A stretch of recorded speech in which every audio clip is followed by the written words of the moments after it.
नमस्कार, 24 तासच्या मराठी बातमीपत्रात आपलं स्वागत आहे। मी अमित वांद्रे। आता बातम्या सविस्तरपणे। भारतरत्न डॉक्टर बाबासाहेब आंबेडकर यांच्या 64व्या महापरिनिर्वाण दिनानिमित्त डॉक्टर बाबासाहेब आंबेडकर अनुयायांनी त्यांना अभिवादन केले। नागपूरच्या दीक्षाभूमीवर जाऊन अनेक अनुयायांनी त्यांना मानवंदना वाहिली। राज्याचे ऊर्जामंत्री नितीन राऊत यांनी दीक्षाभूमीला जाऊन बाबासाहेबांना अभिवादन केलं। तसेच नागपूरच्या संविधान चौक स्थित बाबासाहेबांच्या प्रतिमेला माल्यार्पण करून अनेक आंबेडकर अनुयायांनी त्यांना अभिवादन केलं आहे। आज डॉक्टर बाबासाहेब आंबेडकर यांचं महापरिनिर्वाण दिवस झालेला आहे 6 डिसेंबर। तर त्यानिमित्त आम्ही इथे सर्व फॅमिलीसोबत इथे आलेलो आहोत त्यांना मानवंदना करायसाठी। आजच्याच दिवशी त्या महामानवाचं दुःखद निधन झालं होतं। तर इथे आम्ही नतमस्तक होऊन त्यांचे विचार आम्ही आमच्यासोबत घेऊन चाललेलो आहोत। काय चेंजेस आले बाबासाहेबांच्यामुळे एक या समाजात, काय सांगाल? डॉक्टर बाबासाहेब आंबेडकरांनी बऱ्याचशा विषयामध्ये आमूलाग्र असे ज्ञान संपूर्ण भारताला दिलेलं आहे। जर आपण विचार केला तर सामाजिक दृष्टी असो किंवा आर्थिक दृष्टी असो, प्रत्येक विषयावरती त्यांनी अमोल असं विचार मंथन आपल्याला दिलेलं आहे। सामाजिक, राजकीय, तर त्यांचे जे विचार आहेत, त्यांची जे पुस्तकं लिहिलेली आहेत ते आपण वाचन करून ते ज्ञान आपण घेतलं पाहिजे। नमस्कार, मी जय भीम। मी डॉक्टर प्रिया प्रशांत भगत। बाबासाहेबांचा आज महापरिनिर्वाण दिन आहे। या महापरिनिर्वाण दिनाच्या निमित्ताने त्यांना शतशः कोटी कोटी नमन करून मी माझे 2 शब्दाचे मनोगत सांगते। बाबासाहेबांनी संविधान लिहिलं, त्याच्यामध्ये स्त्रियांसाठी त्यांनी विविध आमूलाग्र असे नियम लिहून ठेवलेले आहेत की जे त्यांच्या उत्क्रांती जरी म्हणता येईल की त्यांना नवीन दिशा देण्यासाठी ते कारणीभूत ठरलेले आहेत। त्यांच्या या नियमांवर अवलंबून स्त्रिया आज पुरुषाच्या खांद्यांना खांदा मिळवून चालू शकतात। उदाहरणार्थ आज मी डॉक्टर झाले ते केवळ त्यांच्या प्रेरणेमुळे झाले, कारण तेव्हा पूर्वीच्या काळामध्ये समांतर असे हक्क नव्हते स्त्रियांना पुरुषांच्या खांद्याला खांदा लावून मिळवून चालण्याचे। पण आज स्त्रिया इतक्या सक्षम झाल्या आहेत, त्या स्वतःच्या पायावर उभ्या झाल्यात आणि पुरुषांच्या खांद्यांना खांदा मिळवून चालत आहेत। आणि त्या घरातली एक स्त्री शिकली तर ती सर्व समाजाला शिक्षित करू शकते। हा सुद्धा त्यांचा अमूलाग्र जो ठेवा होता बाबासाहेबांनी त्यांच्या विचारमंथनातून पुढे आणलेला, तो आमच्या स्त्रियांचा उद्धार करण्यासाठी आवश्यक आणि पोषक ठरलेला आहे। स्त्रियांबद्दल त्याच्यामध्ये उत्क्रांतीच म्हणता येईल बाबासाहेबांच्या या स्त्रियांविषयक धोरणामुळे। आणि विविध राजकीय क्षेत्रामध्ये पण स्त्रिया आता पुढे चाललेल्या आहेत, हे तुम्हाला बघण्यास येतच आहे। त्याच्यामुळे त्यांना शतशः अभिवादन करून मी माझं मनोगत। जैसे आप जय भी, मेरा नाम मयूर पिल्लेवार है। जैसे आप जानते भी है कि 4000-5000 सालों पहले जिस तरह से आगे में झाड़ू और पीछे में भी झाड़ू मड़का रखने की जो प्रथा थी, इसमें से एक जो समाज था वो काफ़ी समय से वंचित था। काफ़ी समय से उनके बेसिक राइट्स की उनको ये नहीं थी, इजाज़त नहीं थी। उस समाज को अगर देखोगे कि एक बिना लड़े हुए, एक मतलब खून का एक पैतरा भी नहीं बढ़ते हुए बाबा साहब ने जिस तरह से इलेक्शंस का अधिकार दिया है, जिस तरह से एजुकेशन का अधिकार दिया है, जो कॉन्स्टिट्यूशन में आप देखोगे कि घर में भी अगर 3 भाई रहते शादी होने के बाद एक साथ नहीं रह सकते, पर कॉन्स्टिट्यूशन की वजह से आप इतना धर्म है, इतना समाज है, इतना अलग अलग जगहों पे हर 50 किलोमीटर के ऊपर में लैंग्वेज चेंज हो जाती है, कल्चर अलग हो जाते हैं, धर्म अलग है, जात अलग है, हर चीज़ अलग है।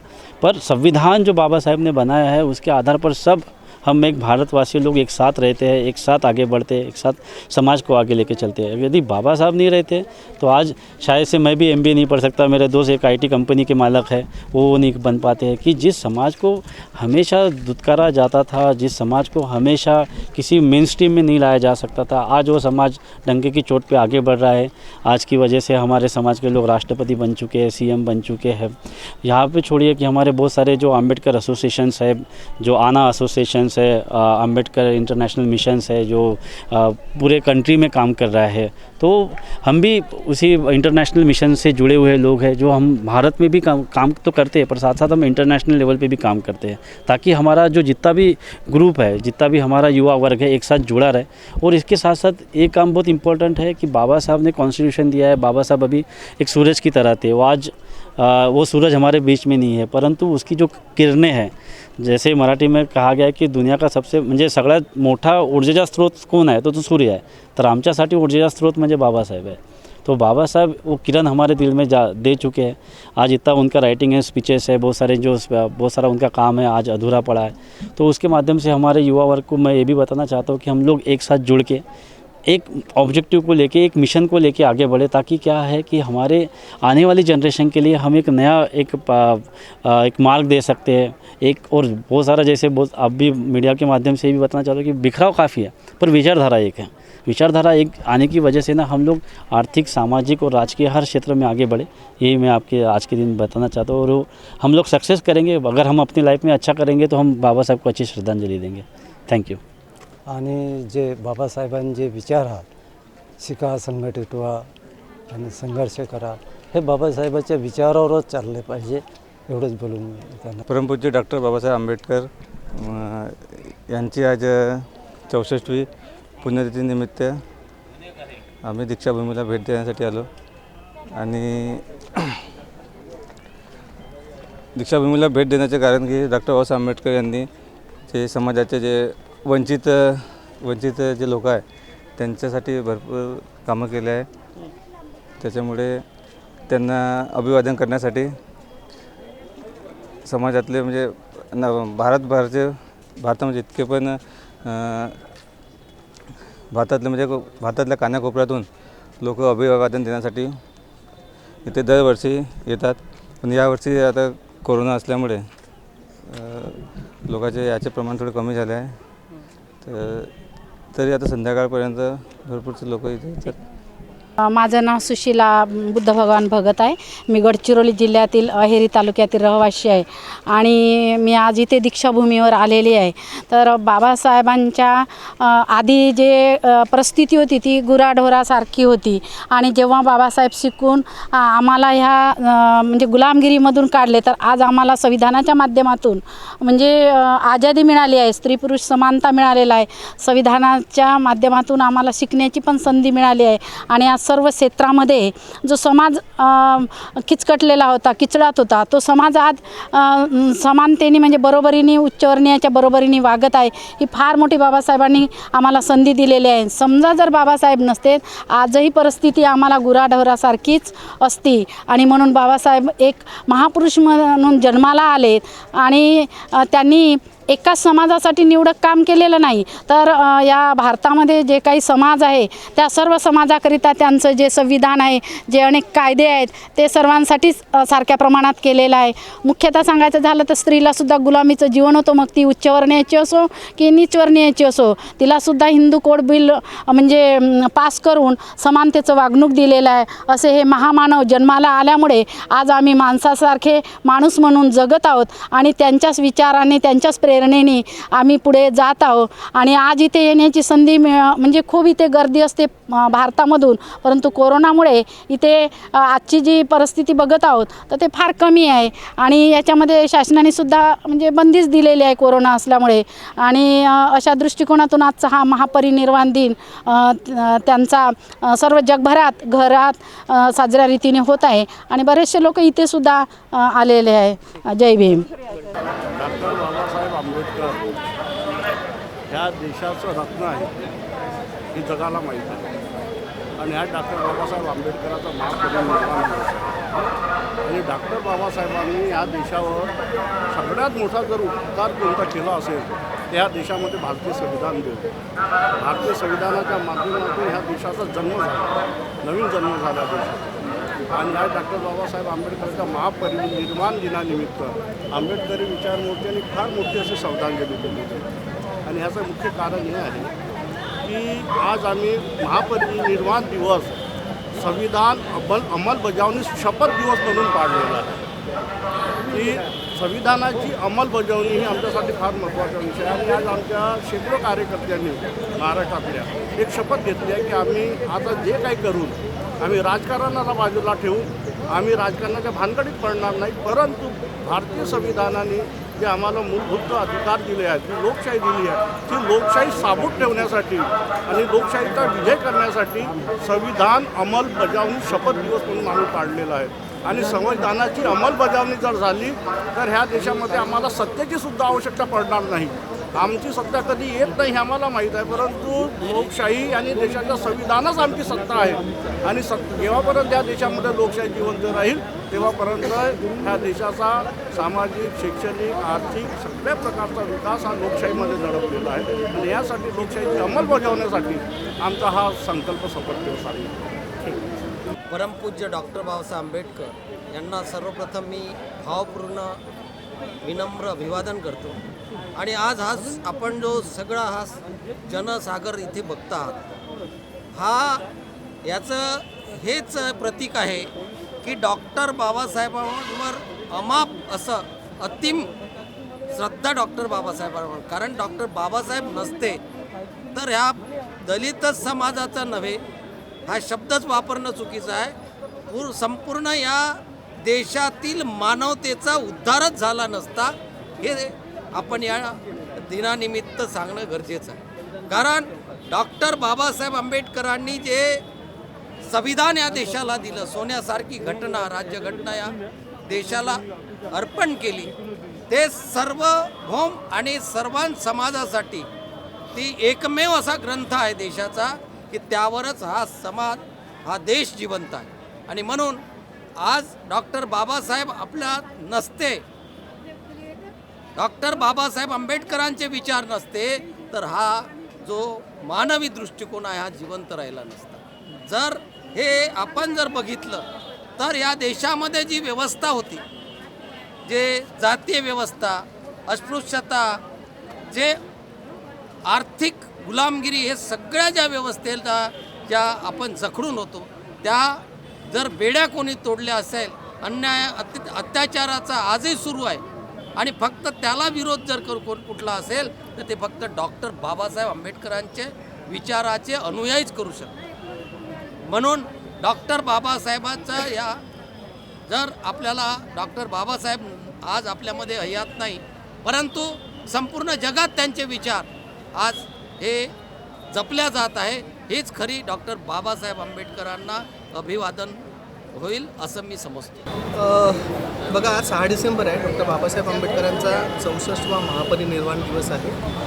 मी माझ्या परिवार आणि माझा जो ग्रुप आहे यांच्यातर्फे बाबासाहेबांना सर्वप्रथम श्रद्धांजली अर्पण करतो, नमन करतो. मुळात बाबासाहेबांचं कार्य हे ज्या प्रकारे तुम्ही म्हणजे मला प्रश्नच असा विचारला की दलितांसाठी, तर बाबासाहेबांचं कार्य हे पर्टिक्युलर समाजासाठी कधीच नव्हतं. बाबासाहेबांचं कार्य हे या देशातल्या त्या प्रत्येक शेवटच्या घटकापर्यंत, म्हणजे पहिल्या घटकापासून शेवटच्या घटकापर्यंत असं असणाऱ्या प्रत्येकासाठी होतं. खूप हजारो वर्षापासून शोषित, पीडित, वंचित लोक होते, त्याच्यासाठी बाबासाहेबांचं स्पेशली काम होतंच. आणि बाबासाहेब नेहमीच बोलत आले की शिका, संघर्ष करा आणि संघटित व्हा. तर जो एक बॅकवर्ड कम्युनिटी होती, स्पेशली आपण दलित नाही म्हणू शकत त्याला, कारण 47 नंतर दलित शब्द सहसा वापरण्यात आला नाही, पण काही लोक फक्त राजकारण करण्यासाठी दलित हा शब्द वापरत आहेत. तर जो एक शोषित पीडित समाज होता त्याला बाबासाहेबांनी सांगितलं होतं की शिका, संघटित व्हा आणि संघर्ष व्हा. आणि बाबासाहेबांनी स्पेशली सांगितलं होतं की एक शासनकर्ती जमात व्हा. तर शासनकर्ती जमात तुम्ही 2 प्रकारे होऊ शकता, एक राजकारणा थ्रू आणि एक तुमच्या ब्युरोक्रॅट्स हे होऊन. तर राजकारणाचं असं आहे की राजकारणात आमच्या समाजाचे धिंडवडे तुम्हाला दिसत आहेत.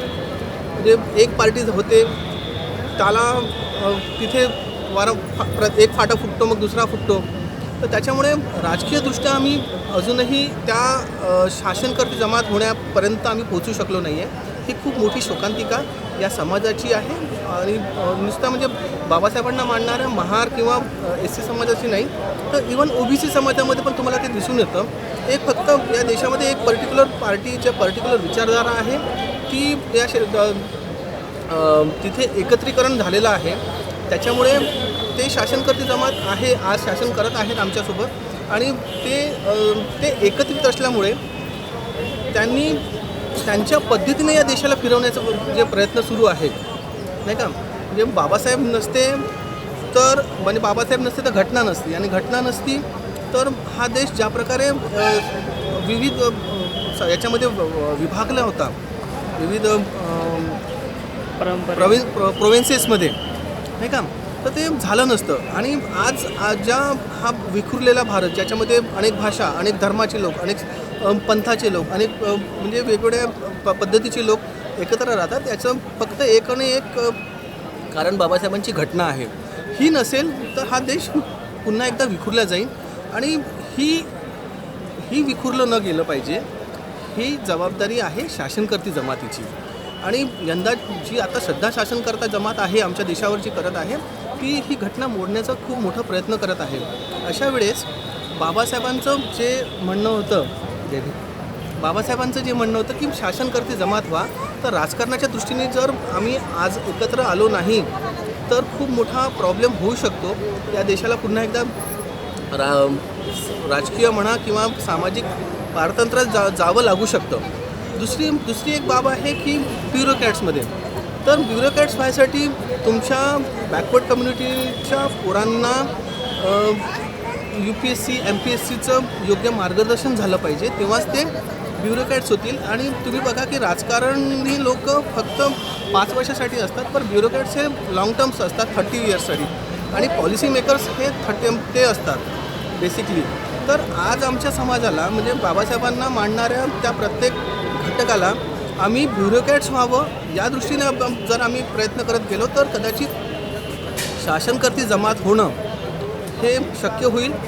सध्या तरी खूप विदारक अशा दृश्य या देशात आहे की ना आम्ही पॉलिटिक्समध्ये चांगले आहोत, ना आम्ही ब्युरोक्रॅट्समध्ये चांगले आहोत. तर जर शासनकर्ती जमात व्हायचं असेल तर आम्हाला आमचं ध्येय लक्षात घ्यावं लागेल. इतकंच. हाँ, सभी को जय भीम। 6 दिसंबर है आज का. ये दिन है निर्धार दिन, संकल्प दिन और मतलब रिजोल्यूशन डे या रिसॉल्व डे. एस्पिरेशन रहते हैं, संकल्प रहते हैं और छोटे मोटे संकल्प रहते हैं. और जैसे कि कैमरामैन और इन्होंने ऑफलाइन में मुझे ये पूछा की वह शासनकर्ती जमात मराठी में पूछा की बाबासाहेबांची इच्छा होती की शासनकर्ती जमात झाला का असं तसं. ये तो सबको मालूम है शासनकर्ती जमात नहीं हुआ है. लेकिन ये जिस रोज़ ये सवाल पूछा गया है तो ऐसा है कि मैं जिस तरह से आपके सामने खड़ा हूँ, एक सफ़ेद कपड़े में खड़ा हूँ मैं, और बाबा साहब का आज का परिनिर्वाण दिन है और सफ़ेद कपड़े में हूँ मैं परिनिर्वाण दिन को. और कब पहनते हम लोग सफ़ेद कपड़े? जब दीक्षा विधि होती है, किसी की डेथ होती है. लेकिन 7 दिसंबर को बाबा साहब का यह धर्मांतर धम्म दीक्षा का दिन था.